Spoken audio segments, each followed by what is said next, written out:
You're listening to the Copywriter On Call podcast. I'm your host, Sara Gillis, copywriter, word magic maker, and owner of What Sara Said. On this podcast, you'll feel empowered to show up online in a way that has you saying, "That's so me." Let's get started. Welcome back to another episode of the Copywriter On Call podcast, my friends. I am your host, Sara Gillis, and I am clocking in on call solo today to share a really fun episode with you. This episode will share all of the things that I've learned about business from being a hockey mom. So if you didn't know, I have two sons and they are both competitive hockey players. At the time that I'm recording this, my oldest is a seventh grader and he will be a second year peewee in hockey. And my youngest is a fourth grader and he will be a second year squirt. They have hockey tryouts coming up next weekend, so we are deep in hockey prep mode at our house. But I wanted to share the ways that hockey and being a hockey mom has helped me be a better business owner. So, a little backstory before we dive in. We never really saw hockey coming in our lives.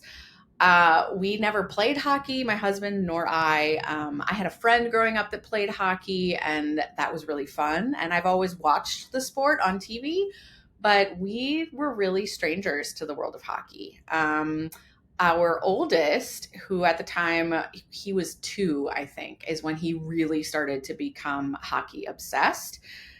We would sit him like right up against the glass at our local USHL hockey team games.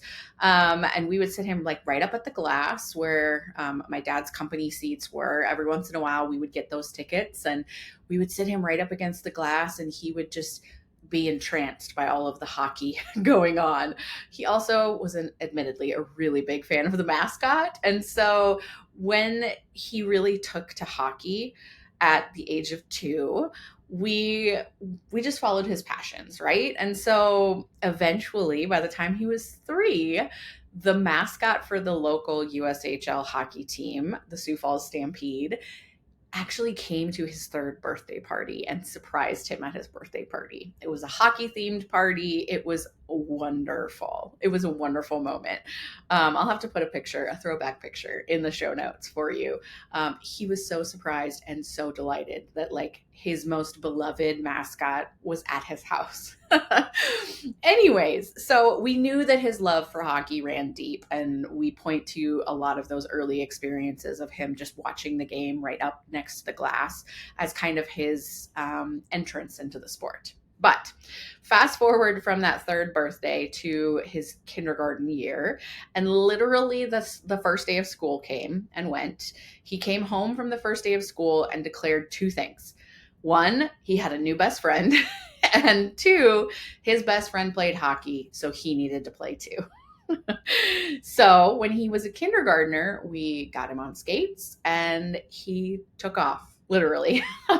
Getting him started in kindergarten is actually a little bit late for most hockey families. They are putting their kids on skates as soon as they can walk. And so he was a little bit late to the hockey game, but he made up for it. And so just like I never envisioned us really being a hockey family, it kind of snowballed from there and really took over our lives and was just the thing that filled up his passion bucket. And so we followed his interest. Quickly, younger brother fell in line and really wanted to try hockey as well. And so here we are years later. My oldest, again, is a 7th grader. And so it has been quite some time since those kindergarten days, but he still loves hockey just as much, if not more. And so does our youngest. So again, we never really saw this whole hockey future coming. But what's interesting about that is I never really pictured that I'd be a business owner either, and much less own 2 businesses. Again, I have a copywriting business, What Sara Said, but I also have my mobile bookstore, What Sara Reads. And so I never saw this coming either. And it just goes to show that life is so interesting in that way. We are a hockey family. Now that I'm an entrepreneur and business owner times 2, I can't imagine either adventure not being part of our lives. They are so central to who we are and what we love and what we enjoy and to the way that we want to live our lives. both hockey and business ownership, and I can't imagine it being any different. But before we really dive in here, I just want to share a couple other things that I've learned about business from being a hockey mom. I have three kind of main takeaways for you. But before we get there, I just want to say being a hockey mom or a hockey parent is no joke. Being a hockey mama and a business owner times two is a little bit of a delicate dance, and there are times when I drop all of the balls on the floor. It is an experiment and an experience to continue to manage my time, to manage the kids' time, to manage our family's commitments, to stay organized, and to really set boundaries in order for all of the things to be able to happen, in order for my kids to feel nurtured and cared for, in order for me as a person to have time for self-care, in order for my husband and I to have time together. I haven't mentioned this yet, but my husband coaches both kids on and off, and it changes by year whether he's head coach or assistant coach or just helping out every once in a while. And it's a lot. It's a lot.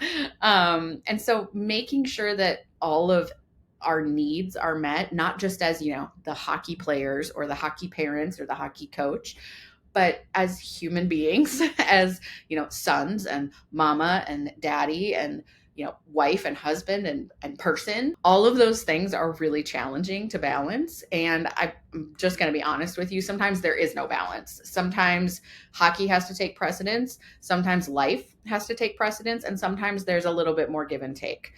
Work definitely has to take priority. It's been a really cool experiment to see how I can fold my work around the needs of my husband and our kids during hockey season. When I was a teacher, I was never really able to bend or contort my work around the hours of, or the demands of hockey season. A lot of weekends are spent at tournaments. And so sometimes that involves leaving on a Thursday night to get somewhere for a Friday morning game, or leaving really early Friday morning to get somewhere for a Friday afternoon game. And there's just not a lot of flexibility when it comes to being a teacher and a hockey mom or a hockey parent. And so it was always a struggle to figure out, okay, can I go later? Can I maybe drive up to this tournament with my parents later? And, my husband can take the kiddo who's playing and go. And it's always been kind of a little bit of a delicate dance of sorts, especially when I was a teacher. But now that I'm able basically to predict my own schedule and determine, okay, I know I have to be, available for my kids this day, but I can work a longer day here, or I can make up the time there. That has been such a gift to recognize that I can be both a mama of a hockey player, two hockey players, because man, sometimes they run different directions, right? I can be a hockey mom and a business owner. And I don't have to choose. I might have to prioritize one over the other, but I don't necessarily have to make a choice, at least not in the same way that I did or felt like I did when I was teaching, right? I had to be present for my students. I had to be present, during the school hours. And it was really hard to try and, figure out, okay, can I use a personal day here? Can I take a couple hours? Can I, get somebody to cover for me and then cover for them later? All of those, hoops to jump through. Thankfully, I don't have to do that anymore. And it's a beautiful thing, but it's also like a different animal now. Managing my time, trying to maintain boundaries now, I have the permission and the ability to say, look, I know that, we're going to be out of town for, Friday through Sunday, but that means I have to work harder Monday, Tuesday, Wednesday, Thursday, or maybe next weekend when we're home and we don't have a hockey tournament, I might have to put in a few hours on a Saturday. And I have to give myself permission for that to be okay, for my work time to be flexible depending on when I have time, when my kids are in school, or when my kids are at practice, or when we do have weekends or times at home, to work in different capacities and work on different things when I have the time. So, how do we stay organized? That's another big piece of it. Staying organized with 2 kids in competitive hockey and a husband who coaches one or both, depending on the season, it is a lot. My husband thankfully is wonderfully organized when it comes to like packing us for tournaments. So he creates a master list of all of the things that we need, and it's a list that we save on the computer and we update and we print out every time we go to a tournament. And it has all of the things we need to bring and pack from, whoever's playing. So it's like a hockey player list, a hockey coach list, a mom and a brother list. And then there's things like equipment and, snacks and food and all of the things, right? And so that's a list that has really helped us to stay sane. So he makes the list and prints it and gets all of the equipment stuff ready. I get all of the non-equipment related stuff ready. So pajamas and, street clothes to wear when you're not playing a game. And we, both tackle food prep and all of that good stuff. But that list and having it in a centralized location and in a digital form so that we can update it. The kids get team sweatshirts every year. And so sometimes we have to add things like bring the team sweatshirt or bring the team swag or the cute little door hanger that says their name on it. Like all of those things are continuously updated on the list so that we make sure we have all of the things that we need. That's not to say we don't forget things. Hello, we're human. But it's good to have that kind of running list to keep us organized. It's also really important with 2 kids in hockey who both travel to make sure that we know who's going where, who is responsible for what, and we kind of try and find overlapping times where we can communicate or where we can, have one kiddo call the parent who's not there and say, I had a great game, or I want to tell you about this play, or whatever it is. We also try really hard to say, okay, well, if one kid is playing at this time in this location and another kid is playing a couple hours later, well, then the first kid and the first parent, whoever's with that kid, can watch this one on the live stream. It's trying to be present and be supportive in ways that we can from a distance. So, anyways, all of this to say, I have learned so much about being a hockey parent as a business owner and as a business owner being a hockey parent. So, let's go ahead and dive into the 3 things that I've learned about business from being a hockey mom. The first thing is the importance of practice. Okay. Any athlete will tell you this. Practice is so crucial, no matter your sport. When we're thinking about practice, it's important that no matter your sport, no matter your approach to it, if it's your first sport, your first love, your bucket filler, or if it's just something that you do to stay in shape for another sport, right? Practice is so crucial. And that's definitely clear in hockey. When our kiddos are on the ice, they're continuously learning in practice all of these new skills, refining their skills, and continuing to like build on this, foundation that has been, laid since they first put on skates. And similarly in business and in copywriting in particular, I have to practice too. Okay. So I had this foundation of how to write and how to write copy, but I invested in programs and built my skills to help me learn how to write specific types of copy, right? Email copy versus blog content versus website copy. All of those have different kind of postures or positioning and different purposes. And so when you're talking about sports or work, business, practicing is important. And I'm not a big fan of the practice makes perfect because I don't really believe in perfection. I think that there are definitely ways that we can hedge our bets on things working really well. But just like every sport is different, every teammate is different, every opponent is different, so is every person reading a website or reading an email or reading a blog. And the idea of being able to reach and convince absolutely everyone and having that be like the marker of success just doesn't work in my brain. So again, whether we're talking about sports or business, we have to continuously practice so that we can improve. When it comes to practice too, the thing that I've noticed about hockey in particular, and I'm sure this is the case for any other sport. I've seen it a little bit in, baseball or basketball, but I think that you have to be willing to work harder or work differently than other people.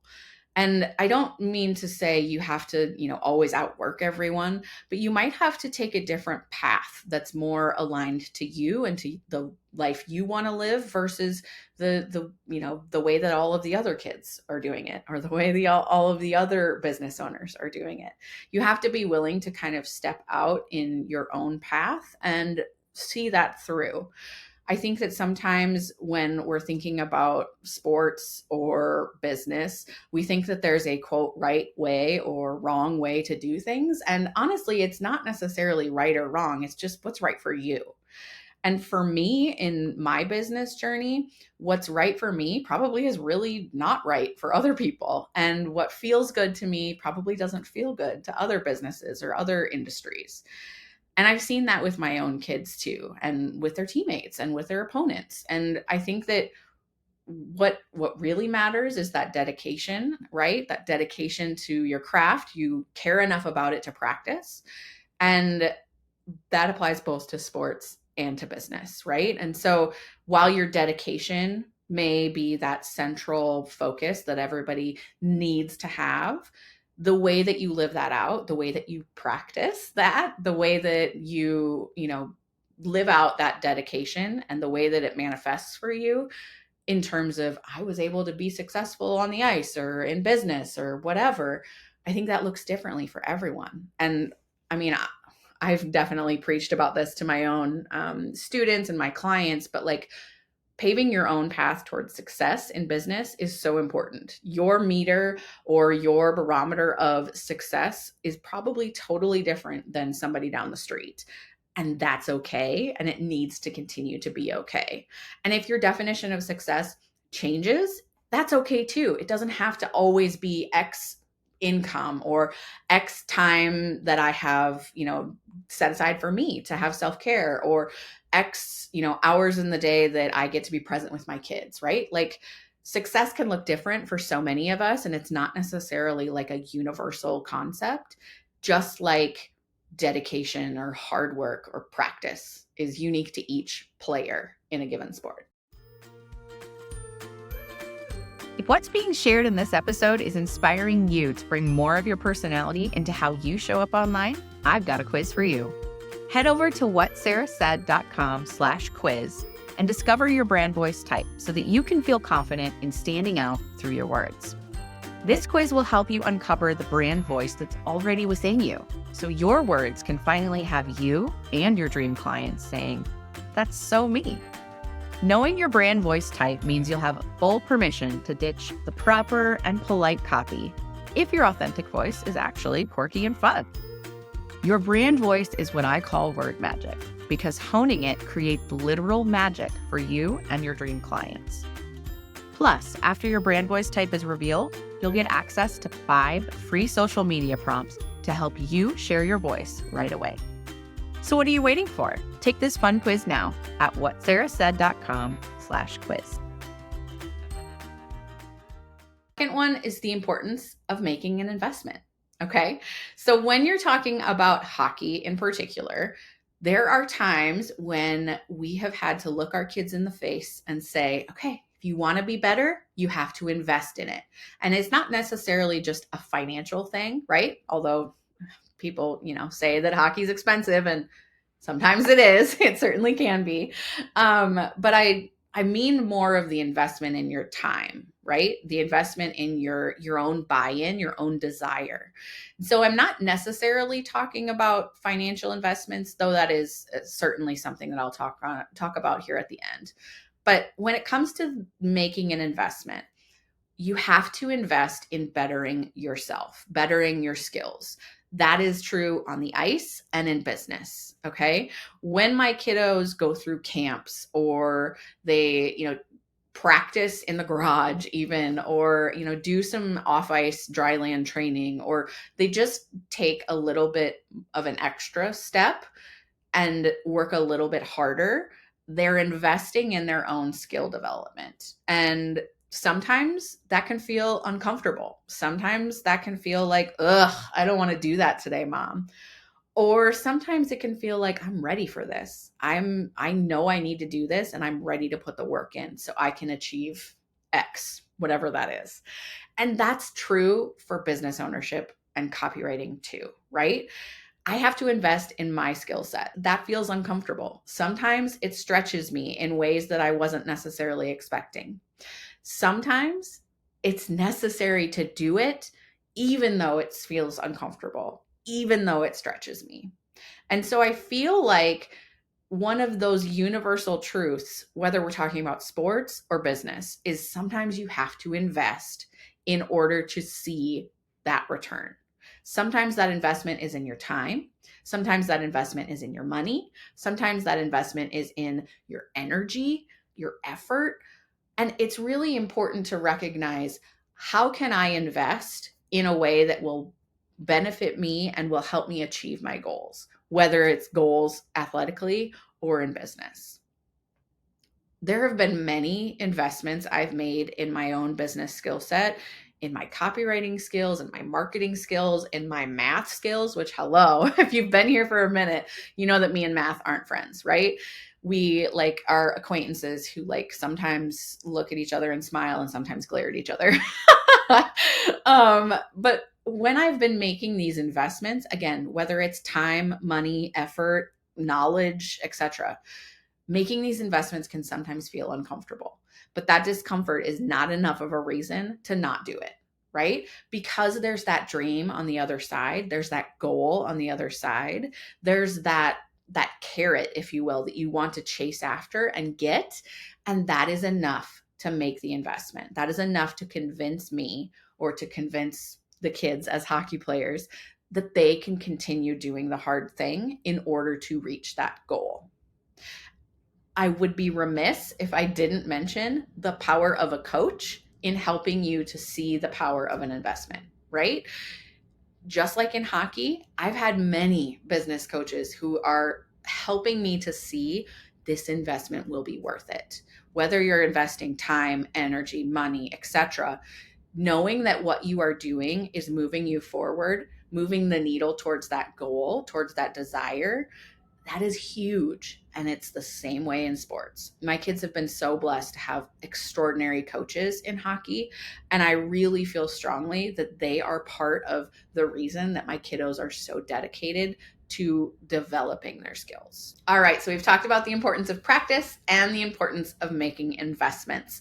My last key takeaway here between being a hockey mama and a business owner is that both have shown me the importance of perseverance.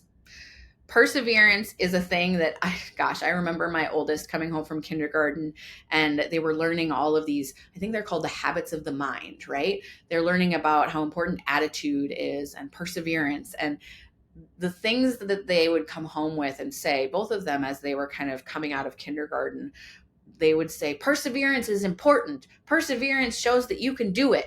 Perseverance is not quitting. Perseverance, blah, blah, blah. And they would just say all of these little quick statements about the importance of, having a positive attitude, or trying your best, or, being resilient, and forming all of these habits of mind. And it was really central to how they were teaching them to treat themselves and to be kind to themselves, but also to be kind to others, and to recognize that, like anything, school is not something that comes easy to everyone. Sports is not something that comes easy to everyone. Life is not something that comes easy to everyone. And so we all need to be resilient and persevere. But to bring it back to the core of what we're talking about here, resilience is something that I've watched my kids develop in hockey, in many other aspects of their lives too, but in hockey. And it's something that I've had to develop as a business owner too. So it's so hard to explain if you've never, watched your child play a sport.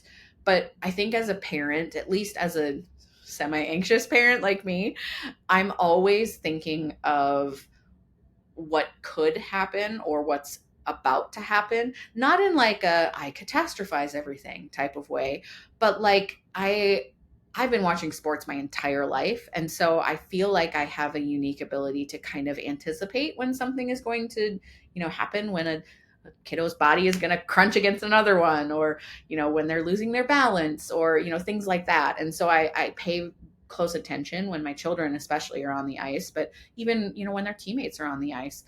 And I think about, oh, what could happen, right? Like you can see a play develop and that's exciting, or you can see, a shift in momentum or feel that.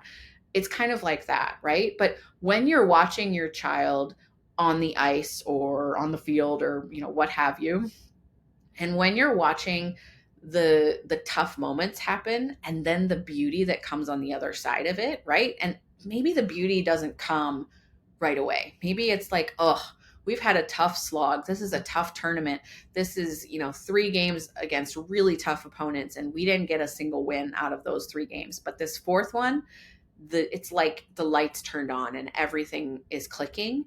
When you see that perseverance pay off, gosh, it's a beautiful thing. When they persevere through a tough moment, or maybe there's a tough play on the ice where, there's a goal that the other team scores, and unfortunately it kind of falls on the shoulders of my kids or of their line, for instance, their kiddos that are out on the ice at the same time as them.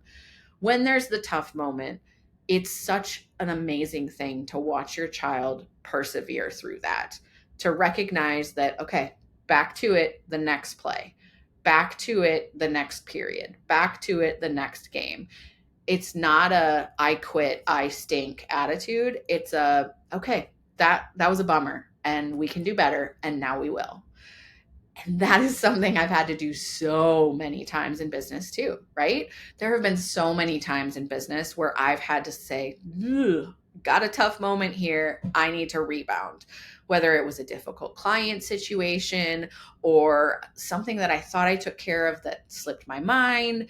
All of these different scenarios, when you are a solopreneur, you're wearing so many hats, and sometimes you drop one or two. It's when you're running a business, there are things that you have to persevere through. There are difficult situations. There are tough calls to make in business. I've had to break up with clients before because it just wasn't a good fit.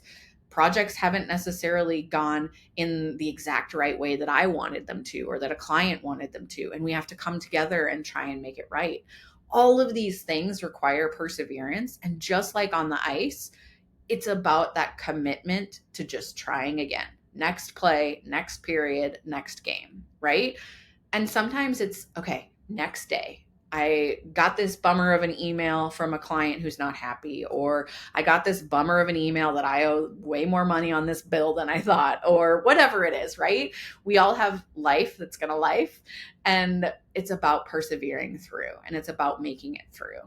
And so that's something that I've noticed is especially true in business, but also in sports, is regardless of whether or not you're on the ice or you're in the arena as a business owner, you're going to have to persevere. And you can't control everything. You might want to, or you might want to try, but there are so many pieces and parts that we have to persevere through in order to build resilient businesses and in order to be resilient hockey players. Thank you guys so much for listening to this episode of the Copywriter on Call podcast. I know this one was a little bit different, but I kind of had some fun chatting hockey and kids and business and life with all of you. If this episode resonated with you, would you do me a favor and take a screenshot of this episode and share it to Instagram? I would love it if you would tag me at Hello Sara Gillis. And sharing this episode and other episodes that you find helpful really helps me to spread the word about the show. Again, thanks as always for listening. And this is your Copywriter on Call, signing off. Thanks for listening to the Copywriter on Call podcast. If this episode has you feeling all sorts of inspired to show up as yourself online, click that subscribe button so you don't miss my stories or practical advice to help you express your quirky, vulnerable, and authentic self online. Chat soon.